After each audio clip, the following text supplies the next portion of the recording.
This is the Honest Brew Podcast. Here's your hosts, Ben Heisler and Shane Kale.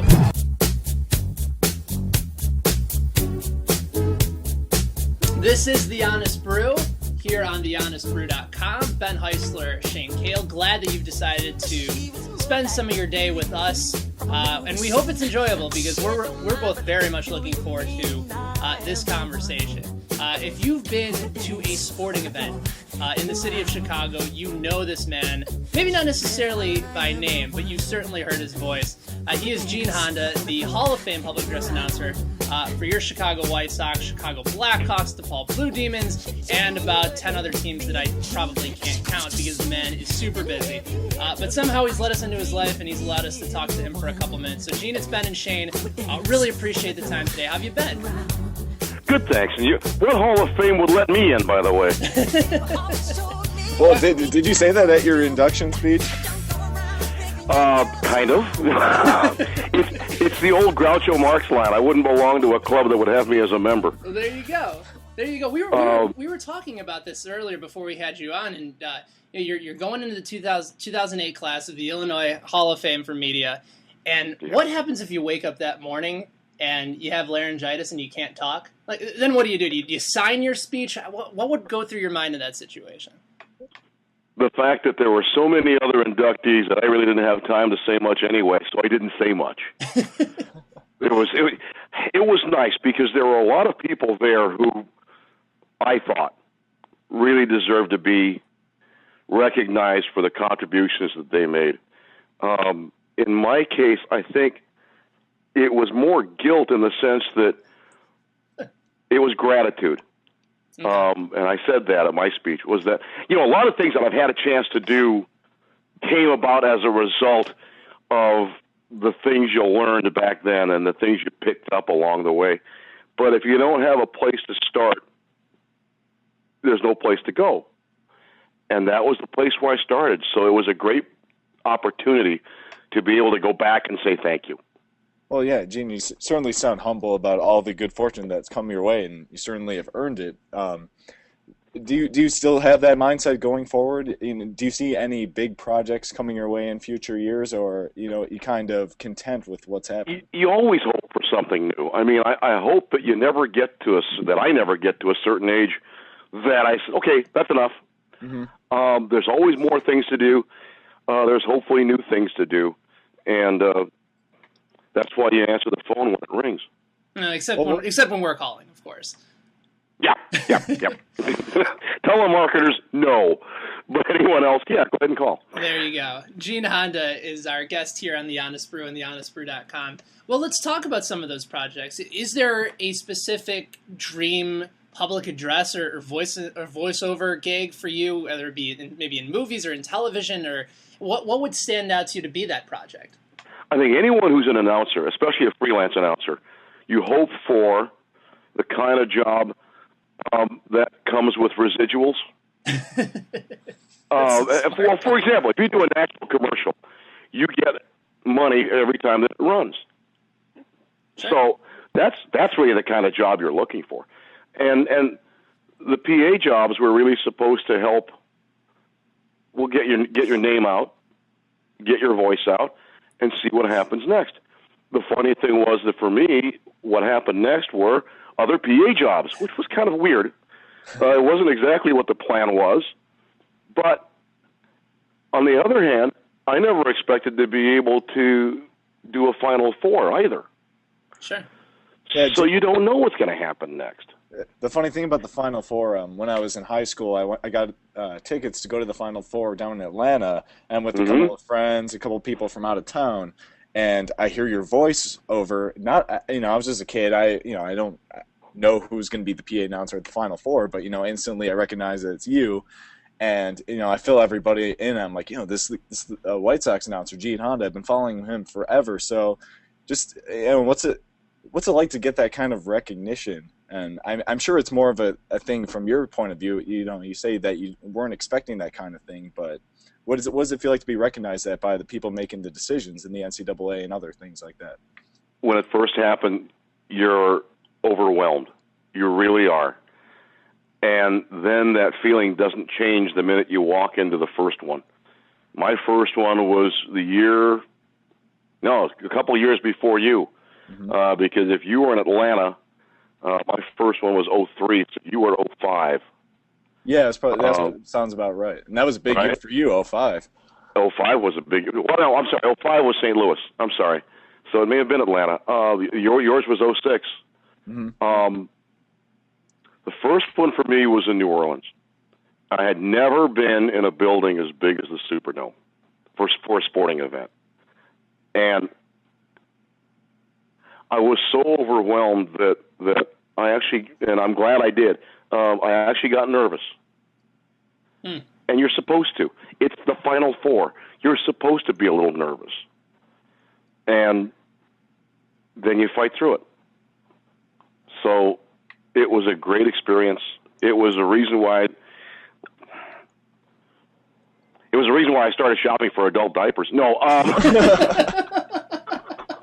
you get the feeling that, this would be a good time to try one on. Sadly, I've been through that. I don't know. Somehow based on that picture, I want to buy adult diapers. I'm sorry, Gene, you still there? Well, it's an exaggeration, I hope.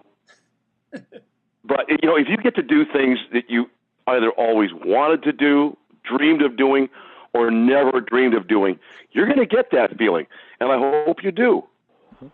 When you first began in this business, Gene, at what point in your career did you know that this was something that, A, you wanted to do, and B, you know what, damn it, I'm pretty good at this? Oh, I wish I knew that. I wish I knew that last part. You still do it. Look, there was a great article last week in Sports Illustrated, and they talked about the late Carl Bean, who was the PA announcer for the Boston Red Sox. Yeah. And I'm not sure where I fit in that article so far as being that good. I think you get a little bit of latitude because you've done it for a while. But so far as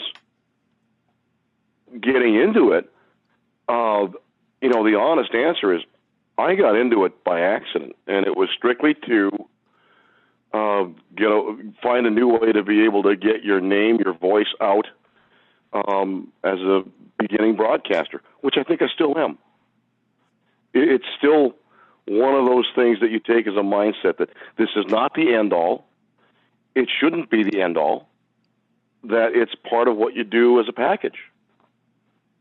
Well, yeah. Have you ever had any discussions with people in your similar field from other teams? I mean, I imagine it's hard to encounter other announcers working at stadiums around the country. But have you ever come into a run-in with another announcer and they've kind of shared some wisdom to kind of help guide you through that process?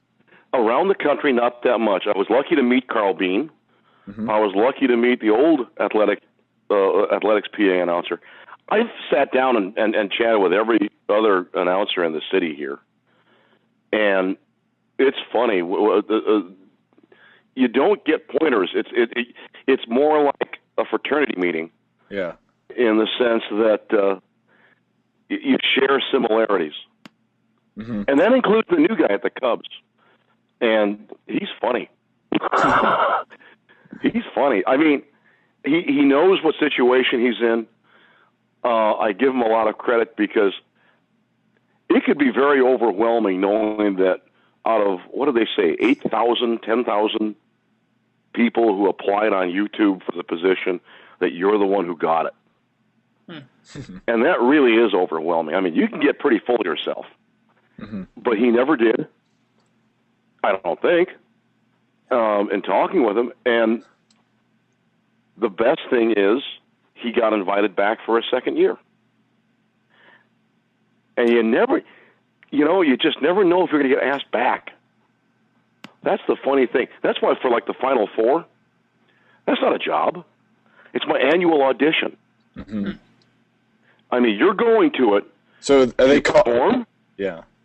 Right? And to hopefully do a good enough job that you get asked back. Are they calling you every year then around the same time? Oddly enough, yes. Has there ever been a time where let's just say it's like every May right after the Final Four? Yeah, ever a time where it gets to be around this time, May 20th, 21st, and you're like, they haven't called yet. Oh, you're way too early. Oh, okay. I wish your calendar was theirs. Yeah, you'd let it. The funniest one was after the first year. I had done the Final Four. This is 2003 in New Orleans. And except for a nice thank you letter and a few things they sent me, I didn't hear from them. I didn't hear back from them until I think January of 2004. Ooh. Which is fine. I mean, it wasn't like I wasn't going to hold that date for them. Right. It's like when you get to ask out a beautiful woman, you hold that date and time, don't you? Damn right you do. After a couple of years, you got to give it up. Well, I would, yeah. 2-3 weeks later, you're probably not going to see her again. But God, that sounds like my social life. Dating tips from Gene Honda. What not to do.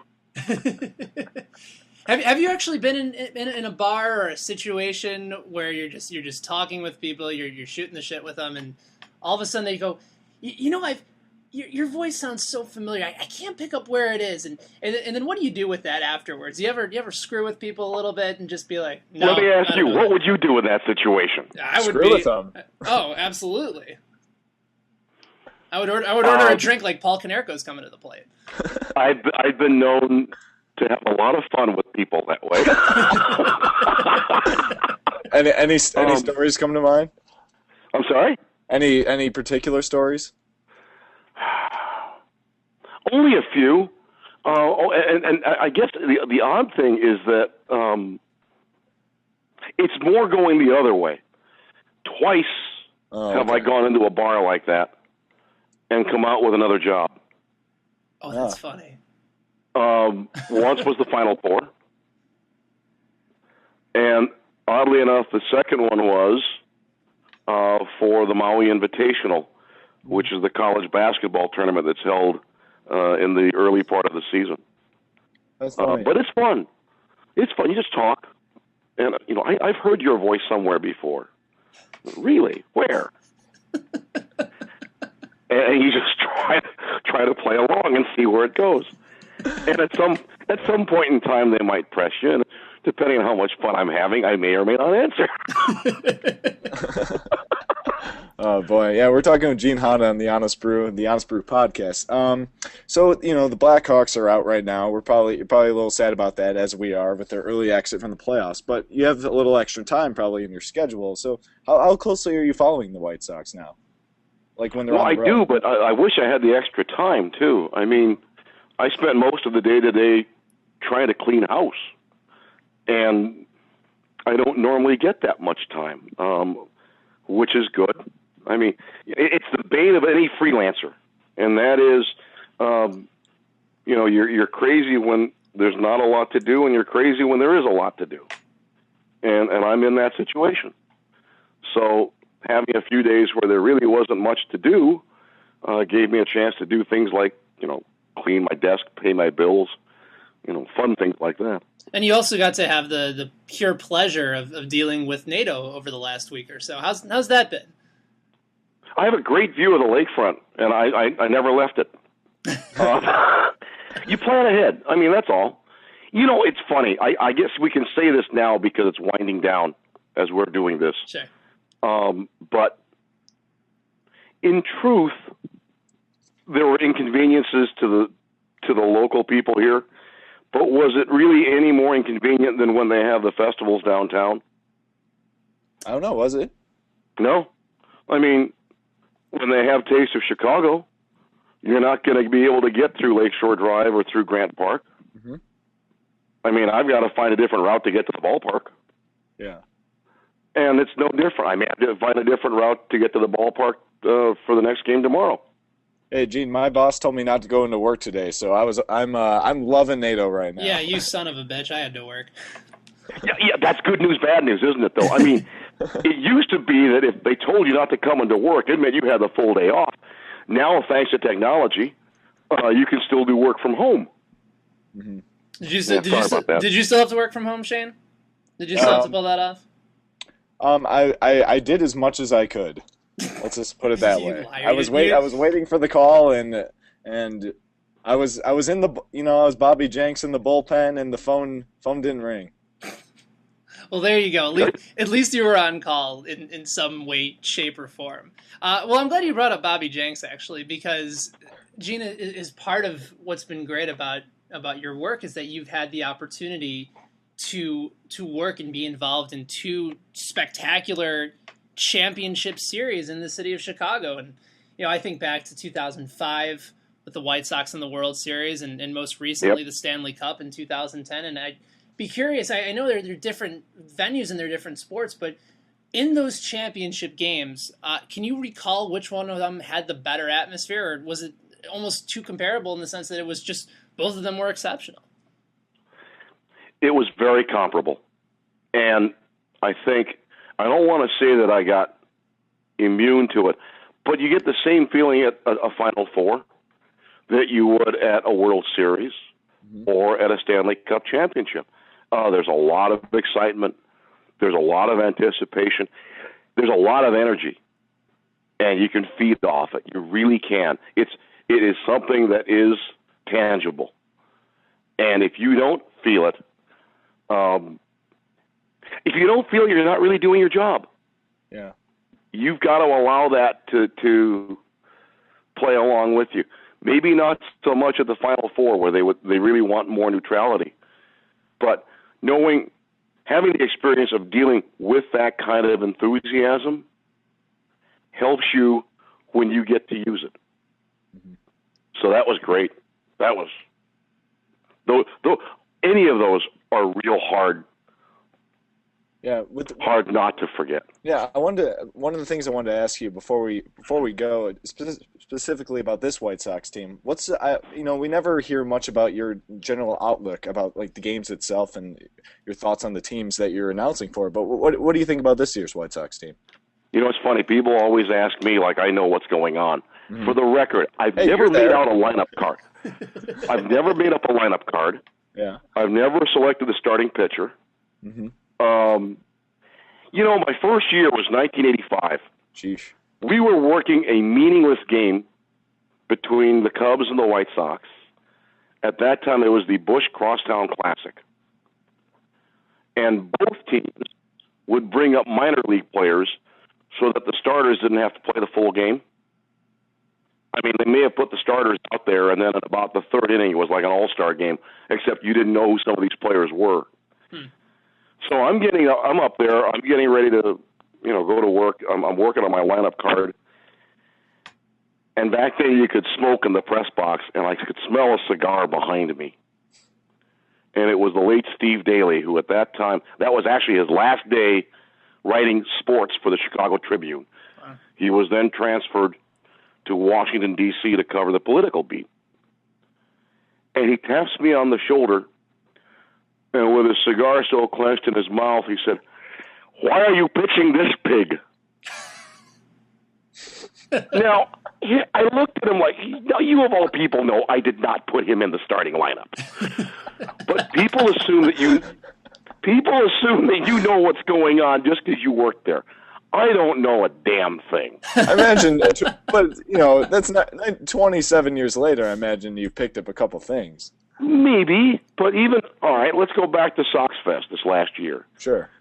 And all the season ticket holders and fans who are great are you got the feeling that they wanted to get something from anyone who was wearing a credential that would give them a glimmer of hope for the year. Well, I'm the wrong person.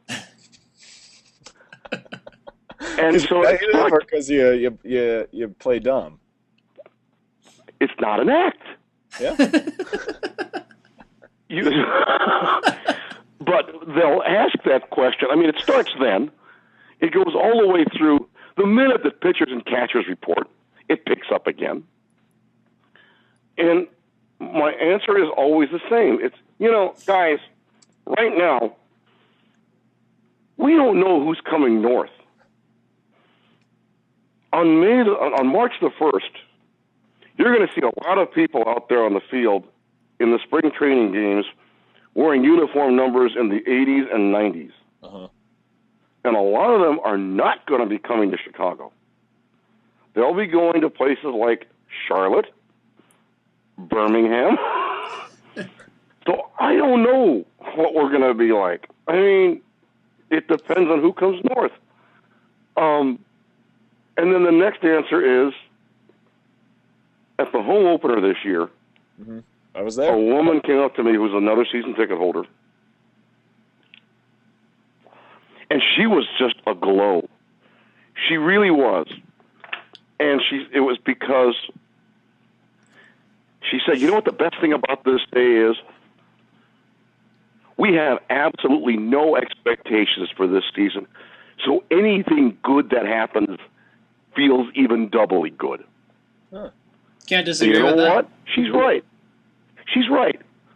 I mean, no one expects us to do a damn thing this year. And every time we do, it's kind of fun. I kind of like that this year. I kind of like that too. Changing, I mean, changing your I expectations. hate to sound like this flaming optimist, because I'm not always that way. But it makes it fun. And it still makes it disappointing when your team loses, but you still go part one. You know, this could be a good day. And as someone So who... I have to... Oh, I'm sorry, go ahead. No, I have to agree with the woman. I mean, she had the best outlook for this particular season, and I'm going to try to keep it. And I've learned too, as growing up as a Cubs fan from the North Side, is that if you have expectations for your season, you end up heartbroken and depressed. And when you don't have those expectations and you just have fun, this year's Cubs team is horrendous. They're playing hard and they're scrappy, Yeah. and they're occasionally putting wins together. And most of the time they're not. But they've gotten to a point now where they're fun bad, and they're when they suck, it's enjoyable because you're having fun with the badness of the team, and when they win, they win. So I agree from that standpoint. You can have a lot of fun in that situation. They still beat some good teams this year. Sure they did. And if you're a pure White Sox fan, and I'm not, I'm a Chicagoan. I cheer for both teams. But if you're a pure White Sox fan, it wasn't just that you beat the Cubs this weekend, but you beat a decent team. I mean, they're still playing in Major League Baseball. No one's kicked them out yet. Yeah. You know, yeah, there is that. Not yet. So, Not yet. No. Yeah, any time you beat a Major League team, you've had a good day.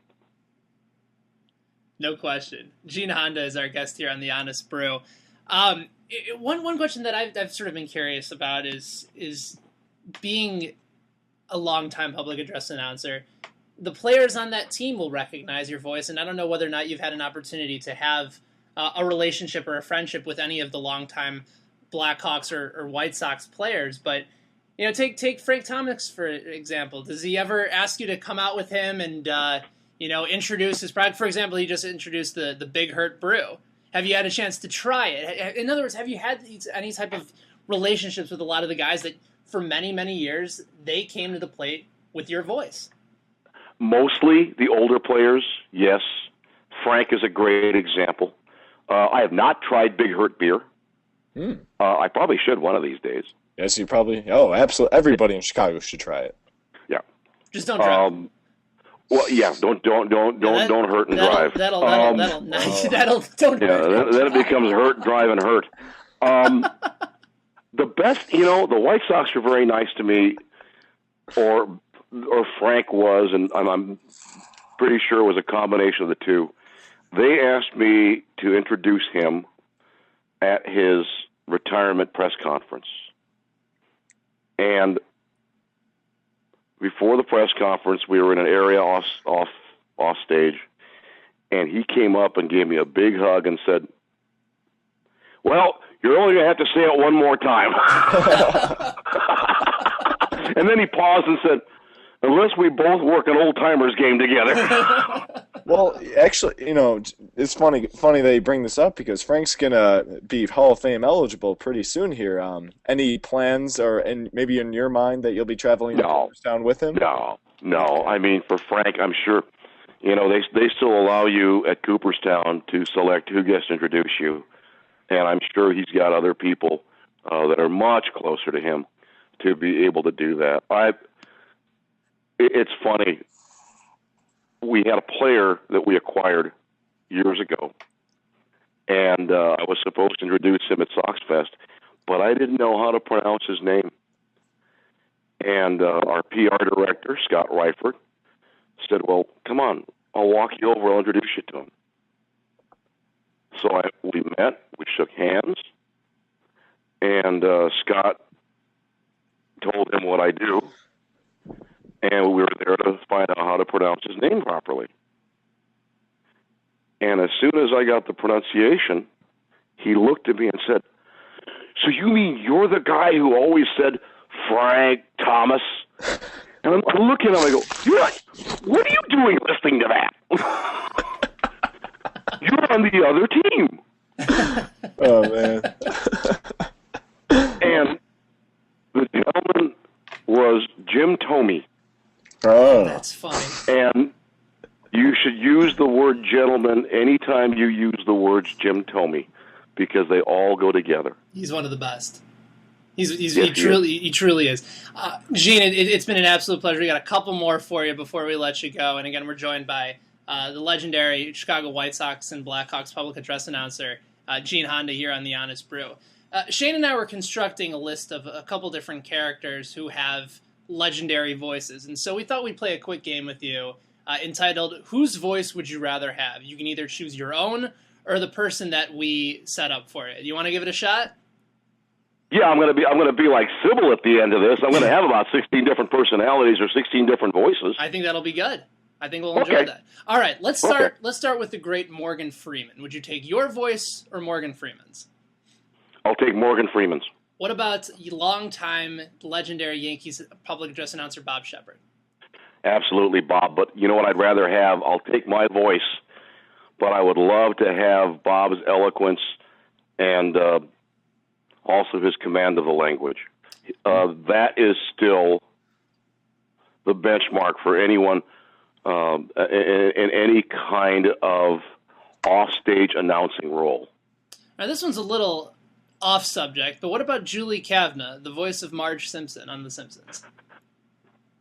I'll take my voice, but again, I'd like to have. I wish I had the flexibility that she has, and it's similar. It's similar to some other. Being able to do character voices is something I was never good at. I'd love to have that kind of talent. What about the legendary movie trailer guy, Don LaFontaine?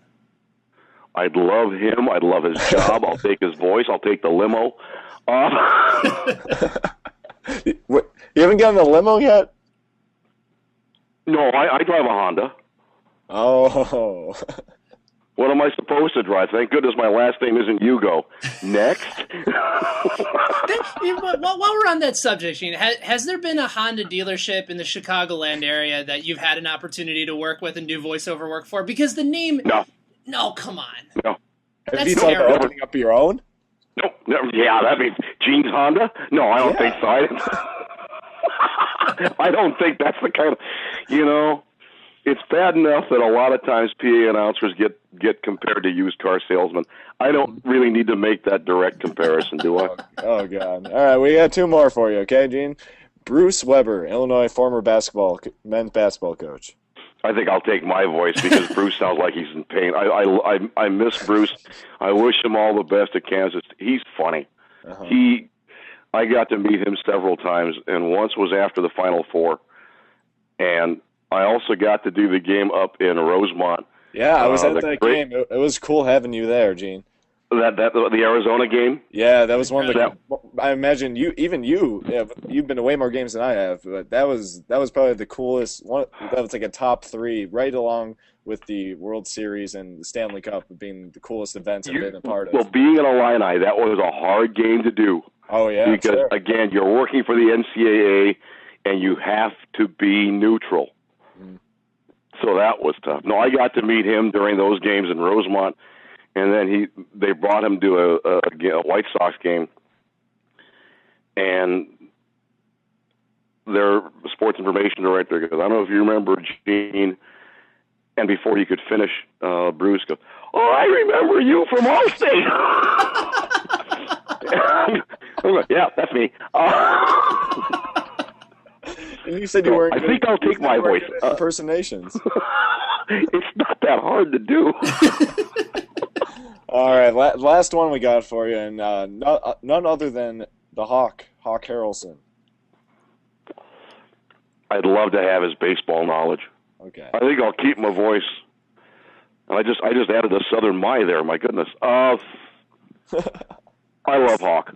Again, you wish you could take certain components from each individual, and here's how Sybil got created, and be able to wrap them up into one package. And for Hawk, his experience in baseball knowledge, and that's what makes him great at what he does, is that he's able to draw back upon many situations that relate to what he's doing on the air, and so that's wonderful. The one you didn't bring up is probably the one I would love to have, and that's if they ever do Star Wars 7. And they need a fill-in for James Earl Jones. I'd love to be considered for that, but I don't think that's going to happen either. Oh, that's a hell of a voice. That's one that's going to carry on for years. Darth Honda. Yeah, that's fine. I mean, if I get the job and the lightsaber, it's a bonus. And the nice part too about knowing Hawk is that when you guys do have Hawaiian Shirt Day at U.S. Cellular Field, you have somebody to call, and he can certainly hook you up. I wonder how big his collection is. Mine's not bad, and mostly it's because now having worked 3 Maui Invitationals. Oh, there you go. You gotta love a job that contains the following: they fly you to Hawaii, they put you up in a hotel on the beach. And then waiting in your room is your uniform for the tournament, and it's 3 Hawaiian shirts. That's not bad at all. That's not bad. No. That's not bad. I got one final one for you, Jane, and I wanted to make sure we got this in because you do some work for ASM, for After School Matters, in the Chicago area, and it sounds like a terrific organization, and I'd love for you to just give us a little bit of information about what you do for them, and also how people can find out more information about them. After School Matters is the after-school program here in Chicago that was set up by the late Maggie Daly, and it has evolved and grown over 20 years to provide after-school training for high school students. Her goal was to make it available for every Chicago high school student. And we've gotten to about 30 to 40%, which is short of her goal, but still just an amazing number. Sure. The goal is to provide not just after-school activities, but really to provide after-school training in professions that the students would be able to carry on with. And they range in things from dance and music, which was very important to Mrs. Daly, to technical and, broadcast fields. They were doing robotics classes, computer repair classes, and in my case, we even do broadcasting programs. For 10 years, actually 11 years now, I've been privileged, and that really is the way to put it, to be a part of a sports broadcasting program out of Curie High School on the southwest side. And for 20 weeks, we helped produce a television report that airs throughout their school about the teams there at Curie. And we stress professionalism, we stress deadlines, and it's been a real honor to be a part of a program like that, and hope that you get a chance to impact some of these kids, and also to show them that there are options besides just the regular classwork that they get throughout the day. And one other bonus for me, and I never tire of saying this, is that, and you guys are pretty good at this, are very comfortable about this. I wish they were. I wish more of them were. But I also stress their ability to speak in public. Whether they decide to be in broadcasting or not, their ability to speak in public can improve the job opportunities for them in the future, no matter what profession they go into. Mm-hmm. I tell them that so many times, once you get your first job, you're going to be in a meeting and your boss is going to point to the guy next to you and say, I want you to do the presentation next Monday. They'll lean over to you and say, I'm not really good at speaking in a group. The minute he or she says that to you, you have an opportunity to be able to advance, because that person has already put a limitation on themselves that really shouldn't be there.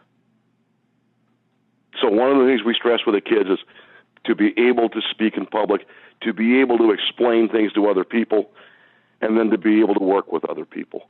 So it's been a great time for me, and I can't say enough about how much that program means in conjunction with the Chicago Public Schools here. So thank you for that. And for all our listeners, you can visit afterschoolmatters.org. That's their official website. And for those of you that just don't want to get off Facebook and you know who you are, facebook.com/afterschoolmatters. If you want to like them on Facebook, you can also connect with their program as well. Thank you for that. Gene, this has been just a tremendous honor for both Shayn and I. Growing up, hearing your voice throughout countless games, we greatly appreciate you taking a couple minutes, and I guess more than that. This ran awfully long, but we're so glad it did, and thank you for joining us. And let's hopefully stay in touch. And we'd love for you to voice our intro, but I don't know if we can, I don't know if we can afford you. I wish they'd let me do that. I mean, there is that little problem too. The good thing about the job is that you have a job. The bad thing is sometimes it comes with some rules, but that's okay. Well, that's Gene, okay. Hey guys, thank you very much. It's always a pleasure to talk to fans, and you don't always get the chance to do it in a relaxed atmosphere. Thank you for giving me the chance to do that. Thank you for joining us, Gene. It's been a pleasure. Thank you, guys. All right, that's Gene Honda, the Hall of Fame public address announcer for the White Sox and the Blackhawks. Shayn and I will be right back and wrap this puppy up here on The Honest Brew.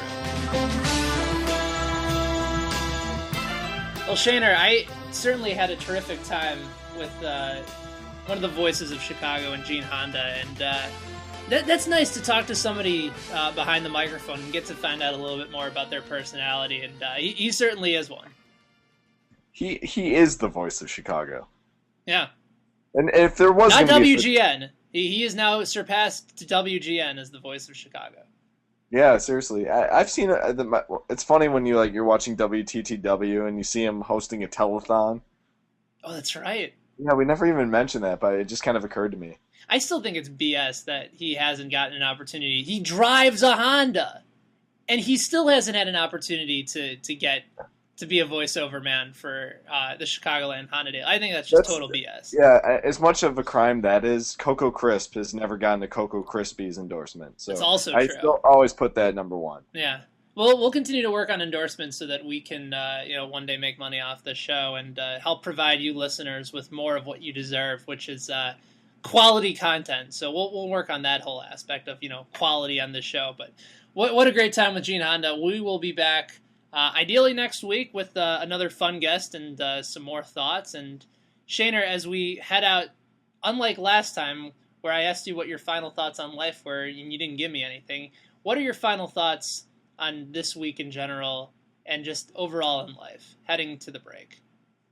I want to get out of here and watch the Thunder and Lakers go at it right now. So that's I'm all going to go ahead on. and turn my man card in because I'm going to go watch the second episode of The Bachelorette with my girlfriend and our roommates. And before everyone takes my man card away, it's okay because we're all betting on it.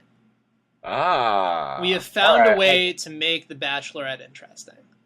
And there's probably no other way, so at least you found that. Yeah, and The Bachelorette, Emily Maynard, is smoking hot. So either way, we're in very good shape here. Try not to say that too many times when you're watching it with them. Try not to. I'll try and keep it down. Thank you to everybody for listening. A big thank you to Gene Honda, the voice of the Chicago White Sox and Blackhawks, among others. He's Shane. I'm Ben. We'll do it again next week. Thanks for listening, everybody.